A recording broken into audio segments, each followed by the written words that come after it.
Good morning friends. I hope आप सब अच्छे होंगे। आपका स्वागत है आपके अपने YouTube channel current affairs for exam में। चलिए आज दिनांक 22/6/2024 की प्रश्नावली शुरू करते हैं। निम्नलिखित में से किसे cellular operators association of India का नया अध्यक्ष नियुक्त किया गया है? राहुल वत्स, अभिजीत किशोर, एसपी कोच्चर, रविंद्र टक्कर। इसका सही जवाब है अभिजीत किशोर। अभिजीत किशोर को cellular operators association of India का नया अध्यक्ष नियुक्त किया गया है। राहुल वत्स को cellular operator association of India का नया उपाध्यक्ष नियुक्त किया गया है। चलिए अगले प्रश्न पर आते हैं। निम्नलिखित में से किसे अगले थल सेना प्रमुख के रूप में नियुक्त किया गया है? उपेंद्र द्विवेदी, मनोज पांडे, विवेक राम चौधरी, दिनेश त्रिपाठी। इसका सही जवाब है उपेंद्र द्विवेदी। लेफ्टिनेंट जनरल उपेंद्र द्विवेदी को थल सेना का अगला प्रमुख नियुक्त किया गया है। वह जनरल मनोज पांडे का स्थान लेंगे। भारतीय सेना चीन के बाद दुनिया की दूसरी सबसे बड़ी सेना है। भारतीय सेना केंद्रीय रक्षा मंत्रालय के अधीन है। सेना प्रमुख बनने वाले पहले भारतीय फील्ड मार्शल के.एम. करिप्पा थे। वह 15 जनवरी 1949 को सेना प्रमुख बने और इस ऐतिहासिक अवसर को चिन्हित करने के लिए हर साल 15 जनवरी को भारत में सेना दिवस मनाया जाता है। सेना के पास 6 ऑपरेशनल कमांड और 1 ट्रेनिंग कमांड है। भारतीय सेना का मुख्यालय नई दिल्ली में है। चलिए अगले प्रश्न पर आते हैं। प्रत्येक वर्ष विश्व हाइड्रोग्राफी दिवस कब मनाया जाता है? 21 जून, 22 जून, 23 जून, 24 जून। इसका सही जवाब है 21 जून। प्रत्येक वर्ष विश्व हाइड्रोग्राफी दिवस 21 जून को मनाया जाता है। यह हर साल हाइड्रोग्राफी के बारे में जागरूकता बढ़ाने के लिए मनाया जाता है और यह कैसे समुद्र और महासागर के बेहतर ज्ञान में महत्वपूर्ण भूमिका निभा सकते हैं उस विषय में मनाया जाता है। 2024 विश्व हाइड्रोग्राफिक दिवस का थीम है hydrographic information enhancing safety, efficiency and sustainability in marine activities.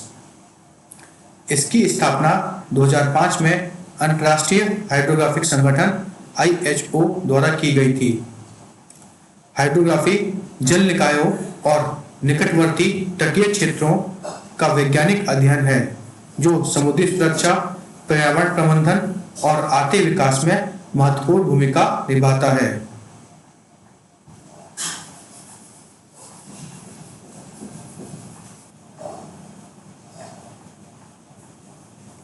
इसकी स्थापना 2005 में अंतर्राष्ट्रीय हाइड्रोग्राफिक संगठन द्वारा की गई थी।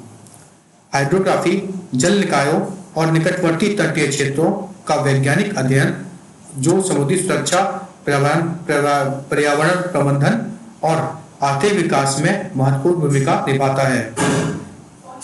चलिए अगले प्रश्न पर आते हैं। हाल ही में निम्नलिखित में से किस राज्य के मुख्यमंत्री ने मुख्यमंत्री सामाजिक सुरक्षा योजना के तहत 100 करोड़ रुपए की स्वीकृति प्रदान की है? केरल, असम, अरुणाचल प्रदेश, मणिपुर। इसका सही जवाब है अरुणाचल प्रदेश। हाल ही में अरुणाचल प्रदेश के मुख्यमंत्री श्री पेमा खांडू ने मुख्यमंत्री सामाजिक सुरक्षा योजना के तहत 100 करोड़ रुपए की मंजूरी प्रदान की है। यह योजना 60 वर्ष और उससे अधिक आयु के बुजुर्ग नागरिकों, विधवाओं और विकलांग व्यक्तियों को पेंशन के माध्यम से वित्तीय सहायता प्रदान करके लक्षित करती है। इस योजना से अरुणाचल प्रदेश के 80,000 व्यक्तियों को लाभ होने की उम्मीद है। चलिए अगले प्रश्न पर आते हैं। सिरिल रामाफोसा निम्नलिखित में से किस देश के राष्ट्रपति हाल ही में बने हैं? दक्षिण अफ्रीका, घाना, नाइजीरिया, सोमालिया। इसका सही जवाब है दक्षिण अफ्रीका। सिरिल रामाफोसा दक्षिण अफ्रीका के राष्ट्रपति बन गए हैं।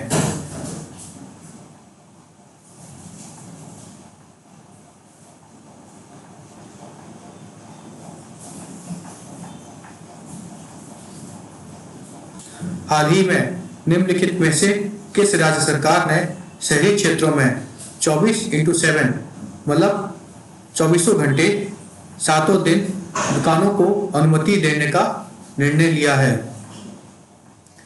उत्तर प्रदेश, पंजाब, तेलंगाना, मध्य प्रदेश। इसका सही जवाब है Madhya Pradesh.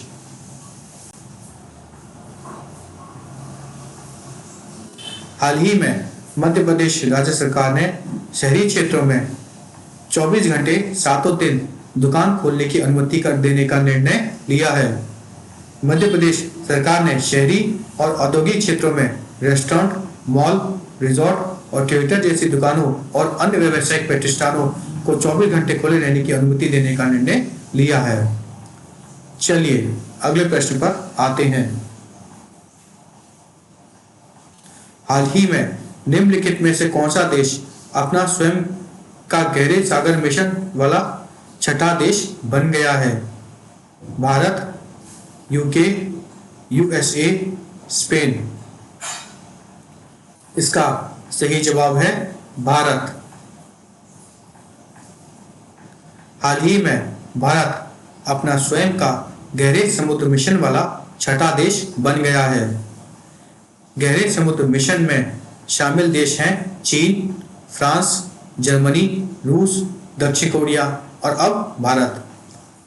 Deep sea mission या डीप ओपन ओशन मिशन पृथ्वी विज्ञान मंत्रालय की एक महत्वाकांक्षी पहल है जिसका उद्देश्य गहरे समुद्र में अन्वेषण के लिए प्रौद्योगिकियों को और क्षमताओं का विकास करना है। चलिए अगले प्रश्न पर आते हैं। निम्नलिखित में से किस राज्य में माता खीर भवानी उत्सव मनाया जाता है? पंजाब, जम्मू और कश्मीर, हरियाणा, उत्तराखंड। इसका सही जवाब है जम्मू और कश्मीर। माता खीर भवानी उत्सव जम्मू और कश्मीर में मनाया जाता है। ज्येष्ठ अष्टमी के वार्षिक उत्सव में शामिल होने के लिए हजारों कश्मीरी पंडित कश्मीर घाटी के गांदरबल जिले से के खीर भवानी मंदिर में एकत्र होते हैं। खीर भवानी का मंदिर चिनार के पेड़ों के बीच स्थित है। खीर भवानी मंदिर को कश्मीर के हिंदू मुस्लिम भाईचारे के प्रतीक में भी माना जाता है। हिंदू मंदिर परिसर के आसपास रहने वाले स्थानीय मुस्लिम कश्मीरी पंडित भक्तों को तुल्ला मुल्ला शहर पहुंचने पर मिट्टी के बर्तन में दूध परोसते हैं। चलिए अगले प्रश्न पर आते हैं। हाल ही में निम्नलिखित में से किसने नेल्सन मंडेला लाइफटाइम अचीवमेंट पुरस्कार जीता है? पॉल बीटी, मार्गरेट एडवुड, टाइसन सोरे, विनोद ग्नात्रा। इसका सही जवाब है विनोद ग्नात्रा। विनोद ग्नात्रा ने हाल ही में नेल्सन मंडेला लाइफटाइम अचीवमेंट पुरस्कार जीता है। यह पुरस्कार उन्हें 7वें नेल्सन मंडेला बाल फिल्म महोत्सव में प्रदान किया गया। नेल्सन मंडेला दक्षिण अफ्रीका के पहले अश्वेत राष्ट्रपति थे। नेल्सन मंडेला 1944 में अफ्रीकान नेशनल कांग्रेस में शामिल हुए और रंग-भेद विरोधी संघर्ष में सक्रिय रूप से भाग लिया। उन्होंने 1993 में फ्रेडरिक विलियम डी क्लार्क के साथ नोबेल शांति पुरस्कार जीता था। उन्हें 1990 में भारत के सर्वोच्च नागरिक पुरस्कार भारत रत्न से सम्मानित किया गया था। 18 जुलाई को उनके जन्मदिन को नेल्सन मंडेला अंतर्राष्ट्रीय दिवस के रूप में मनाया जाता है। चलिए अगले प्रश्न पर आते हैं। सुदेशन सकोरे, जिन्हें हाल ही में संयुक्त राष्ट्र कन्वेंशन टू कॉम्बैट डेजर्टिफिकेशन द्वारा लैंड हीरो के रूप में मान्यता दी गई है, वह निम्नलिखित में से किस राज्य से हैं? मध्य प्रदेश, गुजरात, महाराष्ट्र, असम। इसका सही जवाब है महाराष्ट्र। सिद्धार्थ सकोरे, जिन्हें हाल ही में संयुक्त राष्ट्र कन्वेंशन टू कॉम्बैट डेजर्टिफिकेशन द्वारा लैंड हीरो के रूप में मान्यता दी गई है, वह महाराष्ट्र से हैं। United Nation Convention to Combat Desertification ने भारत के सिद्धार्थ सकोरे के साथ Brazil, Costa Rica, Germany, Mali, Moldova, Morocco, Philippines, America और जिम्बाब्वे सहित विभिन्न देशों के 10 व्यक्तियों को सम्मानित करने के अपनी 30वीं वर्षगांठ मनाई है। United Nation Convention to Combat Desertification का सचिवालय जर्मनी के बॉन शहर में स्थित है। UNCCD स्थायी भूमि प्रबंधन प्रथाओं को बढ़ावा देने के माध्यम में से मरुस्थलीकरण, भूमि क्षरण और सूखे से निपटने के लिए काम करता है।